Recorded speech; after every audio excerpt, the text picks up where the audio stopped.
China-Philippines War. Things to do in case this war really happens. As civilians, are you ready or prepared for this war?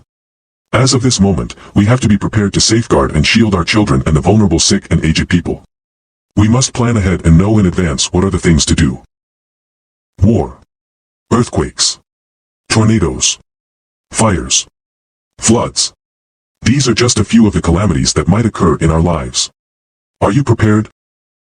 Take some of the stress away by planning ahead of time. One thing families should design is a meeting place.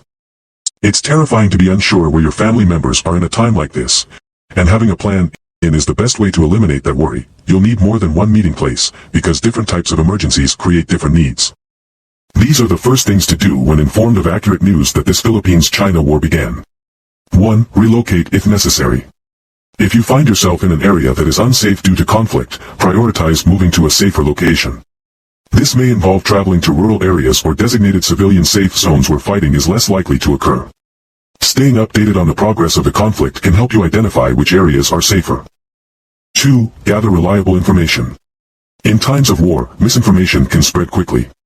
It is crucial to gather information from trusted sources such as reputable NGOs, journalists, or local authorities. Avoid relying on unverified accounts from social media or hearsay, as these can lead to panic and poor decision-making. 3. Learn self-protection skills. Consider taking advantage of opportunities to learn basic survival and self-defense skills. Local paramilitary groups or military personnel may offer training sessions that can equip you with essential skills for protecting yourself and your loved ones during a conflict. 4. Identify escape routes. If the situation escalates and threatens your safety, it's important to know your escape routes out of the country, if you deem truly necessary. Research neighboring countries that accept refugees under international law and plan how you would reach them safely. For most Filipinos, knowing the escape evacuation routes to the boondocks or mountains and secluded countrysides or provinces is a must. During actual war, roads, air and shipping routes may be blocked, unpassable or unnavigable. 5. Prepare essential supplies. Ensure you have an emergency supply kit ready, including food, water, medical supplies, and important documents like identification and passports. Having these items prepared in advance can significantly enhance your chances of survival during a crisis. 6. Stay calm and assess situations carefully. In high-stress situations like war, maintaining a level head is vital. Assess your surroundings carefully before making decisions about movement or communication with others. By keeping these key points in mind, individuals can better prepare themselves for the uncertainties that come with war and increase their chances of survival. Filipinos don't need this war with China. Steps to do when you have secured a very safe place away from the cities that have potential conflict. 1. Water supply preparation. Access to clean drinking water can become severely limited during wartime due to intentional sabotage or damage to infrastructure. Civilians should store water, fill as many containers as possible with water while supplies are still available. This includes bottles, pots, tubs, and even unconventional containers like condoms. Understand consumption needs. Recognize that without water, survival is typically limited to 3 days. Therefore, having a sufficient supply is critical. 2. Food stockpiling. Food security is another vital aspect of preparation. High-calorie foods, stock up on non-perishable, high-calorie food items that can be stored long-term. Limit consumption. Begin reducing daily food intake to stretch supplies further. Preserve perishables, cook and freeze perishable items while electricity is available, store them in cold areas if power loss occurs. Vitamin supplements, ensure access to vitamins, especially for vulnerable populations like children and the elderly. 3. Personal protective equipment.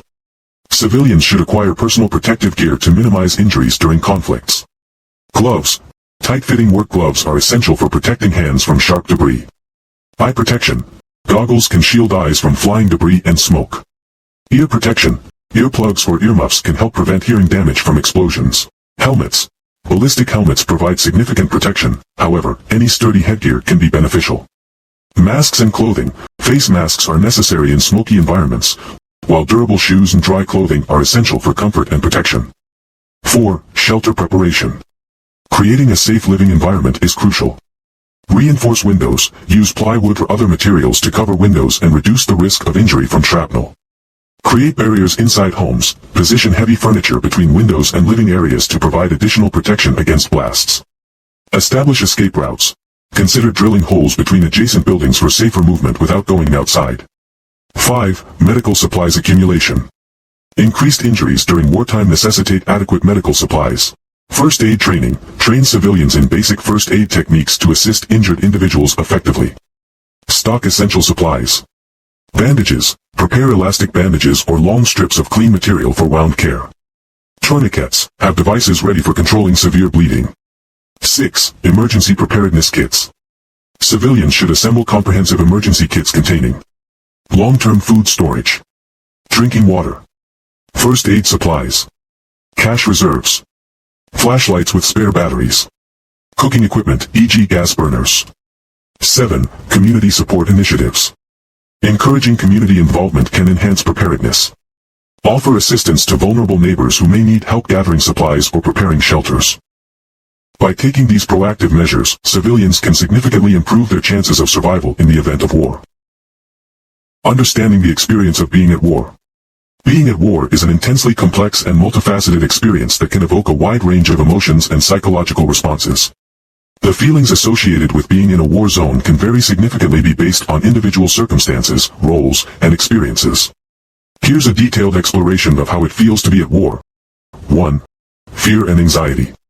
One of the most prevalent emotions experienced by individuals in war zones is fear. We will often face life-threatening situations, which can lead to chronic anxiety. This fear may stem from the unpredictability of war, the potential for injury or death, and witnessing violence. We will be caught in conflict and experience profound fear for our safety and the safety of our loved ones. 2. Stress and hypervigilance. The constant threat of danger leads to heightened stress levels on us in war zones. We may become hypervigilant, always on alert for potential threats. This state of heightened awareness can be exhausting and may contribute to long-term mental health issues such as post-traumatic stress disorder, PTSD. 3. Trauma and emotional numbness. Experiencing traumatic events, such as witnessing death, destruction, or suffering, can lead to emotional numbness as a coping mechanism. We will find it difficult to process our emotions fully or connect with others emotionally after experiencing severe trauma. 4. Guilt and shame. We may struggle with feelings of guilt or shame related to our actions during the war, especially if we have inflicted harm on others or witnessed atrocities without being able to intervene. This moral injury can have lasting psychological effects. 5. Isolation and loneliness. War can create a sense of isolation, even among us civilians in similar situations. The unique experiences faced during war are often difficult to communicate to those who have not experienced them, leading to feelings of loneliness. 6. Camaraderie and brotherhood. On a more positive note, we will form deep bonds with other fellow Filipinos during wartime experiences. This sense of camaraderie can provide emotional support amidst chaos and danger, helping individuals cope with the stresses of war. 7. Disconnection from normal life. Being at war often results in a disconnection from everyday life and normalcy. We may miss significant life events back home and may see our communities torn apart by conflict. 8. Hope and resilience. Despite the overwhelming challenges faced during wartime, many individuals will exhibit remarkable resilience and hope for peace or return to normalcy after the conflict ends. In summary, being at war encompasses a spectrum of emotions ranging from fear and anxiety to camaraderie and resilience. Each individual's experience is shaped by personal history, role in the conflict, combatant versus civilian, exposure to trauma, support systems available, and coping mechanisms employed. The ongoing territorial disputes in the South China Sea have led to heightened tensions between the Philippines and China. Both nations assert claims over various parts of this resource-rich waterway, which is crucial for international trade and has significant fishing grounds. The situation has escalated recently, with incidents involving the Chinese Coast Guard and Philippine naval vessels. Philippine President Ferdinand Marcos Jr. has been vocal about his government's stance against what he describes as aggressive actions by Chinese maritime forces. In a recent statement, he emphasized that Filipinos do not yield and indicated that the Philippines would take proportionate, deliberate, and reasonable actions in response to these provocations. This rhetoric serves as a strong warning to China that the Philippines will not remain passive in the face of perceived threats to its sovereignty. In response to specific incidents, such as the use of water cannons by the Chinese Coast Guard against Philippine vessels, the Philippine government has summoned diplomats from the Chinese embassy to express its strongest protest. This formal diplomatic action is a clear signal of discontent and serves as an official warning regarding China's aggressive tactics in disputed waters.